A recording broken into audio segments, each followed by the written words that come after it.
Hello, everyone, and welcome to SDRescue episode 44. We're chugging through these week by week.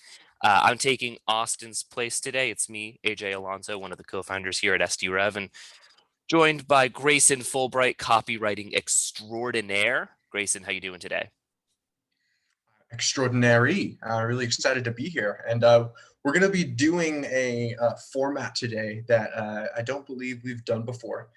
For those of us who have watched this in the past, we tend to kind of take a holistic approach to email review and really just tackle the email itself, try to identify, like, based on what that seller presented, ways that they can improve their outreach. However, today we're going to be looking at a specific area of the email, which is the intro.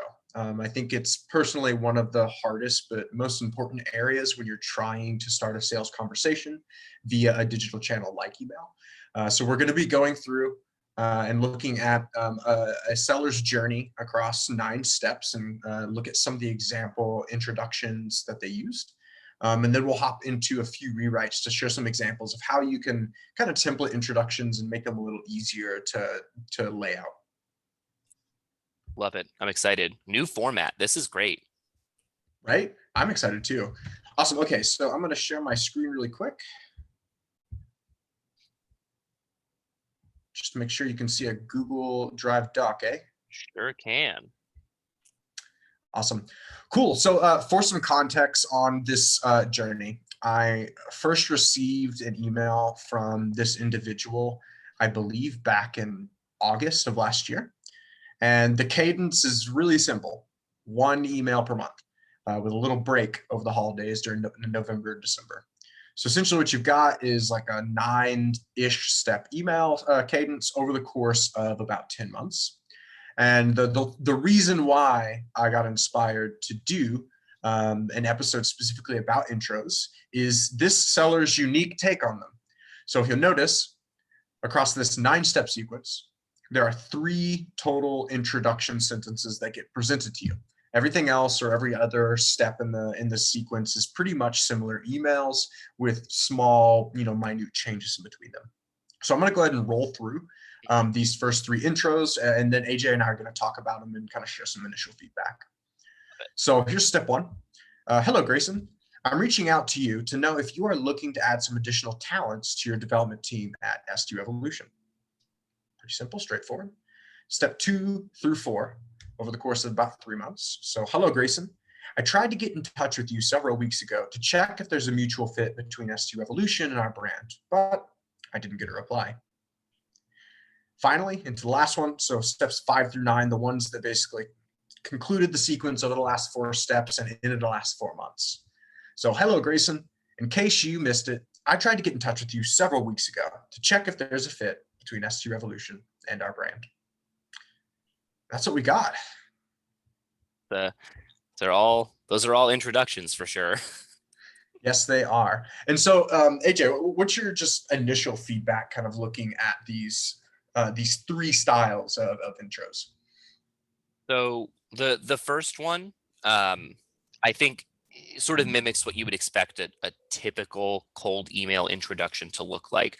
I'm reaching out to know if you're looking to add some additional talents to your dev team.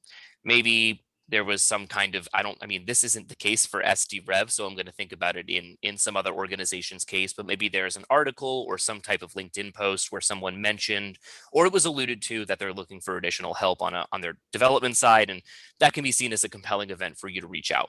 Understandably, it's sort of like framing why you're reaching out to this person right away and giving them context up front so they know, oh, okay, you're talking about something that maybe I mentioned on LinkedIn. I'm not a huge fan of it, but I understand where they're coming from, and it is a pretty basic play. Where I lose them is sort of the next 2 steps, is sort of like that ping introduction. Instead of doing anything to add value or further explain why you're reaching out to someone, you're just resurfacing that previous message in the inbox saying, like, hey, did you see this?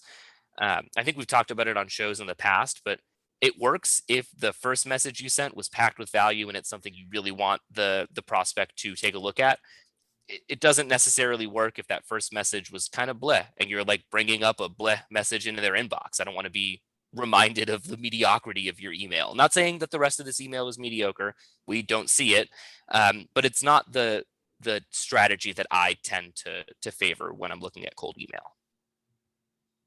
Yeah, for sure. And I would also kind of like separate these three into two buckets where like step one, I see this a lot, and it really starkingly reminds me of a cold call. Because what do you do in a cold call, right? Like you've got precious time to basically get someone's attention, try to capture a conversation and qualify them out or get a meeting. And so that's essentially what they're doing here, saying like, you're right, they're being very upfront and direct, but they're trying to like qualify you out. They're not really trying to start a conversation or not. They're really just saying, hey, are you needing this or are you not, right? Which, you know, I'm not going to say that's wrong necessarily. Just like you said, there's some merit to this type of intro. I'm not saying that this is necessarily wrong, but it isn't going to work for every prospect, especially depending on kind of the stage they are in the buying cycle. Because, you know, if somebody has no idea that they even need a development team like us over here at SD Revolution, then asking this sort of question really doesn't engage my mind. It really just kind of reinforces the idea that like, hey, you're asking if, and the answer is no. Right? Whereas instead of getting the opportunity to kind of create curiosity or spark some topic in my mind that might get me to realize that I need to add some additional talents to my development team, I feel like the seller just misses the chance and kind of goes straight for that cold call opener of like, hey, you know, are you looking for this? If so, I got a pitch for you, right? And then going into the last two, I definitely agree that this kind of goes into the kind of agogi sequence of really trying to assume that the buyer is busy and that's the only reason why they're not like responding to you, and trying to just be persistent, professionally persistent is what Sarah Bashir calls it.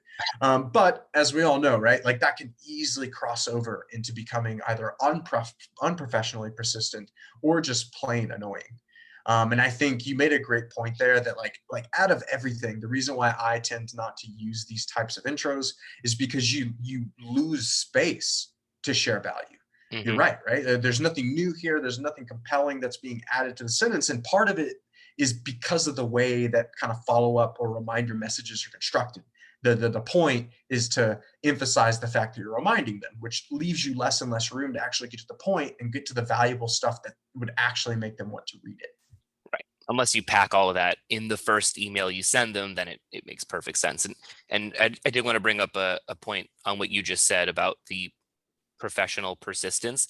It's also tough to be persistent when you're sending one email a month, right? Like this person mentioned, I tried to get in touch with you several weeks ago, steps 2 through 4, but realistically, it could have been a month ago, could have been 2 months ago with that initial message, and they're just kind of resurfacing the same thing over and over again. So if you did it maybe 2 days after, or even like the next week, it's more persistent than if you were to do it monthly for close to a year. Then this person doesn't really, what I like to say is they don't really carve out any space in my brain for their name or their brand. They become forgettable when I don't hear from them in 3 weeks, and then I see the same message that they already sent me with the same intro. It's not really a great way to be memorable in your prospect's eyes. Yeah, I completely agree. And to kind of bring up a point that you made earlier and reverse it to make a good point here, you know, we do not know what these emails look like after the intro. We don't, and we're not going to talk about it. I'm not going to share my feedback on it because I want to respect, you know, the anonymity and the performance of the seller, because what we're focused on here is intros. But with that being said, just look at the impact that you can gain, or the kind of the insights that you can gain just from looking at the intro of an email across a sequence, right? Because it kind of reminds me of, you know, advertisements on like Facebook or on LinkedIn, right? Like you get one line that's going to pop up in their inbox for sure, that they're either going to like click through and read, or they're just going to remember you and remember what you had talked about. And from the seller's perspective, what they're leaving behind is basically, I'm reaching out to know if I tried to get in touch with you. In case you missed it, I tried to get in touch with you, which overall sounds like the average experience of most salespeople, right? So where's the differentiation? And I think that's really like where intros and subject lines have come to. I think that, subject lines are the easiest. It's fast to split test them. You want to keep them short, so it's more about creativity, and that's been a big focus in the space for the last few years now. And I think what's going on is, we've ran that train. We did a good job. We now have blog post on blog posts with thousands of subject lines that salespeople can use. But I think what's happening now is buyers are also getting used to all these subject lines. They're understanding now that, oh, wait, anybody can just come across with a creative subject line like anybody could come across with a creative ad. But can they actually engage with me in a professional way that resonates with me about topics that I find valuable? Can they actually engage with me and help me with things? Yeah. And I think that's really where the intro line comes in, because anybody can make a subject line. And usually when I'm like kicking off campaigns for myself or for clients, I worry about subject lines later, because honestly, like subject lines, you can get them, you can figure it out. But what's most important when I'm starting a campaign is, how am I opening? Is the way I'm opening even working? Am I getting opens at all? Because if I'm getting opens, you can figure out if people like it or not. They unsubscribe or they don't respond, right? But if you can't even get people to be curious enough to open your email, if you're getting less than a 50% open rate on average for any campaign that you're running, you're missing out on data points, and you're slowing down the ability to actually test. Because if you need 30 data points for something to be statistically significant, well, if you're trying to like test for conversions, that means you need 30 replies. So how are you going to get 30 replies if you're only getting 20, 30, 40% open rates? You got to try to maximize open rates out of the gate, and intros is really how you do it. For sure. Yeah, it's that bridge into your message, right? If your intro isn't compelling, if it doesn't hook me and make me want to read more, I'm not going to get to the meat of what you're saying in your body. That's where the value proposition really kind of shines and aligns with like what you said, Grayson, the values that I have, the goals and challenges that I might be experiencing right now. That's where it's all there, and if I never get there, then I'm never going to learn if you can help me, if I'm experiencing challenges you've solved in the past. And the intro is less of a bridge and more of a barrier if it's not written properly. I love that quote. Just made it up on the spot. An intro can be more of a barrier than it can be a bridge if you don't write it correctly, and especially if it doesn't align with the rest of the email. Cool. All right, I'm going to hop into the rewrites I made. So instead of trying to, when I originally did this, I tried to do it just like, let me see if I can step out of cadence. But what I ran into is, when do you want to time the cadence? How long should you wait between emails? That, I feel like that's a whole topic in itself. So I kind of backed out into just like, what are some ways that you could either template out or try to systemize this idea of an introduction in a way that can like get to the point, be professional, carry a conversation forward, but also bring something to the table that can get the prospect thinking or get the prospect to be curious about what you're talking about. And so I came up with 3 versions here. And these are really just kind of nicknames I gave myself. But, intro 1 is really talking about making an observation and then relating that observation to the prospect. Intro 2 is really about creating something that you want to share with the prospect.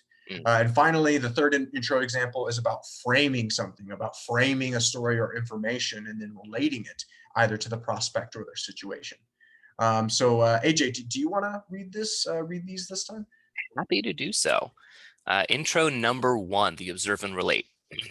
Hello, Grayson. I noticed SD Revolution doesn't have a dedicated development team and was curious how you're currently keeping the website optimized for visitors. Interesting. Number 2, create and share. Hello, Grayson. I did a quick dev review of SD Revolution's website and wanted to share my notes, as well as some tips you could implement to immediately improve performance. And intro 3, hello, Grayson. I found many of today's content sites are backed by marketing expertise, but struggle to maintain dedicated development resources for website and software tech. First of all, good job. Solid copywriting as always. I do like, and I'm partial to one of these, so I'll try to toss my biases aside, but I really like how the observe, create, frame, those are all kind of basic things that we understand with intros in terms, and email writing in general, of like how you want to structure the purpose of your email. Are you making an observation? Are you creating something for your prospect? Are you framing something for them? But the relate and share is where it, goes maybe that level deeper, so that you're not just observing something and kind of putting it out there in the air and being like, oh, look at this thing that I noticed. You want to relate it back to the prospect, or you want to share what you've created with them, or again, relate something that you framed. A lot of intros, I think, kind of lop off that second step, and they just toss something into the ether and then hope that the prospect can pick it up and bring it back down. But you did a great job at observing something, creating something, framing something, and bringing it back to and bridging that gap to what you want to talk about in the body of the email, whatever it might end up looking like. Right. And I think one of the reasons why salespeople might lop that end off is honestly, I think, because of confusion. I think, and you see this too for people who do try to do these styles of intro where they make an observation or create something and try to follow it along. They usually get confused, and that's when they start their pitch. So it's like instead of you have them on the line, instead of trying to draw them in and get them to continue reading the email and gain more momentum, that's kind of when they shift. It's like, hey, I noticed SD Revolution doesn't have a dedicated development team and wanted to reach out to see if you're looking for development talent, right? Like, because we do that, and that's our thing. Right. And I think this kind of goes back to a concept that I talk about a lot here of like holding your cards in sales, where it's like you're going to have a chance if it's the right fit, if they're qualified, you're going to have a chance to share your pitch. You're going to have a chance to answer questions and to persuade them and all of that. But who says that you need to do that on an email for cold prospecting, especially like a email 1, email 2, email 3? There's nothing wrong with keeping like a layer of information to yourself. You're a salesperson. Of course, you're having to do something either for a quota or a commission, but that doesn't mean that you have to be so blatant about it. If you'll notice for all 3 of these intros, right, like everything that I'm sharing, if you look at it deep enough, it's a sales process. Like, hey, I noticed that you're not doing this and was curious how you're reaching this future state. And what's the best way to go start an email like that? Well, once you've ventured that, all you need to do is kind of drive home the pain on why that future state's hard to get, or maybe why, specifically, it's not good to have a dedicated development team. And then boom, all you need is an offer at the end. For the second one, right? Like, I'm trying to like share my notes, but like, you're going to have to talk to me to get those notes, right? Like, I'm not just going to share and be by. Right. So that's starting a sales conversation. And then finally, right, the third one, and this is the one that I'm a little impartial to because I like it a lot, using this method of essentially like, instead of trying to like create an offer, you're trying to actually be a good salesperson in the industry. And it's more of a challenger sales type approach, where you're trying to frame information in a way that makes them say, oh, like, I didn't think about that. And then you relate it to them in a way that makes them think, oh, I've never thought about that about myself and my brand, right? And so like, if you do that right, although there's not like a direct offer in the intro, although there's not like a direct thing that they can say, oh, like, I'm going to read it now, that sounds great. It brings momentum towards the right buyers. And we've talked about this before too, AJ, of, like, not everyone's going to respond, but you got to figure out who you're talking to and who you're actually trying to convince into a conversation. For sure. And I think to your point, that last one there doesn't have what the first 2 do in a future state statement in the intro there. The first one has that very illuminating, like, how are you optimized for visitors? Oh, something I didn't think about. And to your point there, if I don't care about that, or if it's something that isn't really a priority for me, then that future state doesn't hit. And I'm probably not the right prospect for someone who needs a dedicated development team. But if it does, and I haven't thought about optimizing my website for visitors, I'm hooked. I need to know, well, how can you do that for me? Same thing for intro number 2. If you've taken notes already on how I can improve my website performance, and maybe that's a challenge that I'm constantly facing, how can I get my website to perform better? How can I convert more people into customers? And you have something for me, of course I'm going to listen. It's a challenge that I constantly have. But if I don't, I don't. And you've known that right away in the intro. That's the one that I'm typically partial towards is 2. I love creating something and sharing it because I'm a giver by nature, I think, as an SDR. When I was like actively prospecting, I wanted to give a reason for someone to get in touch with me. Like, hey, here's this thing that I did for you. Look at how cool I am. I karma, put more back into the world than you take. So I'm always partial to number two, but I'm even in number three, you're still doing the illumination thing, right? Like, hey, I know people who have this. They struggle to maintain dedicated development resources. I'm starting to think, do I struggle to maintain dedicated development resources? Is the problem that I haven't thought about yet? And if I don't, I don't, right away in the intro. And if I do, I'm hooked. I need to know how you're helping other people like me. So you've done a really good job at that illumination of letting someone ask themselves those questions. And if it is appropriate for them and it's something that they actually care about, I have to read more. That was really good call out. Yeah, and I actually tried to do some sort of an illumination play here using an assumption. So we always dog using assumptions, especially in the intros, because it's bad to make assumptions that might be wrong, right? But this is actually leveraging an assumption that I'm hoping is wrong, because I added this whole sorry, I just tripped on my tongue. This whole parentheses, it was actually created purposefully so that I could put this little phrase in here, because I wanted to say that, like, hey, I'm doing this for free. I want to share my notes with you.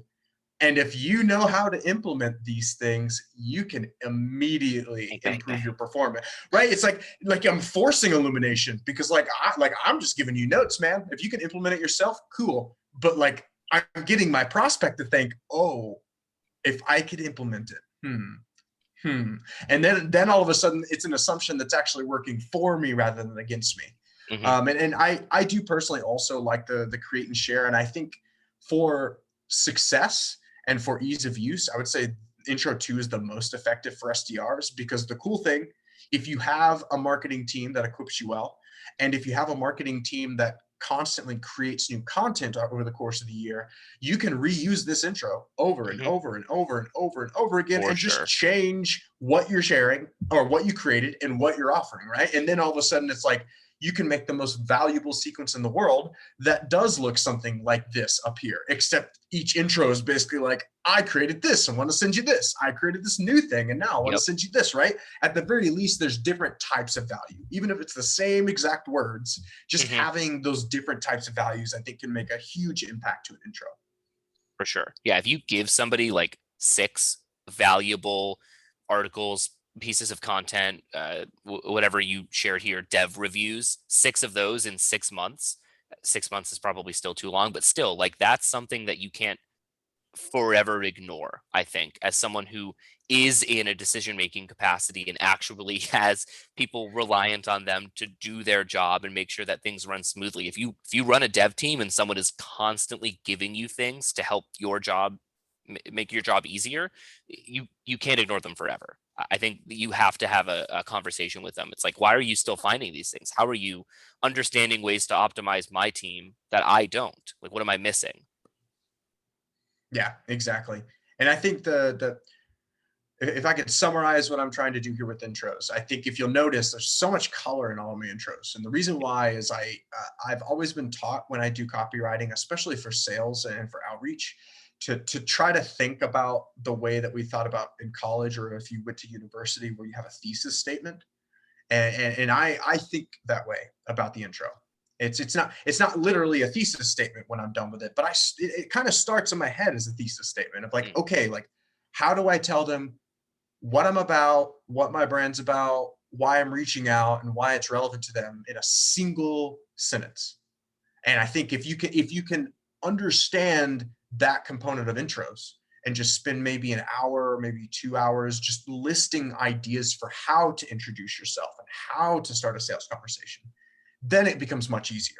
I honestly wish that I would have done that years ago, because then, like, man, so much time saved, right? Intros are hard for me to write. And I think for whoever's listening that's an SDR, like, my personal advice to you, if you're using email for prospecting, is try to get really, really good at starting any conversation with anyone cold. And what that requires is a great, great introduction sentence. You have to be able to slide your pitch in. You can't just reach out to anybody and everybody and fire away, because the results just aren't going to be as good as really getting as many people to open as possible off of, like AJ said, illumination of a very, qualifying topic, and then get them to, get involved with you, either with something that relates to them or something that you want to share with them. Yeah, and I think to add on to that, you gain more of this the more you do, but understanding your ICP and understanding the industry that you're working in, the more of that you have in your back pocket, the easier this is going to be, because you'll start to see patterns of like, oh, this title or this type of persona tends to resonate more with illumination questions about dev teams, but someone who might be in a similar title at in a different industry cares more about a different value proposition that you could bring to the table. And picking and understanding these patterns over time as an SDR through data points from open rates and reply rates to your emails, all of that is just going to make this more and more focused the more you do it, to the point where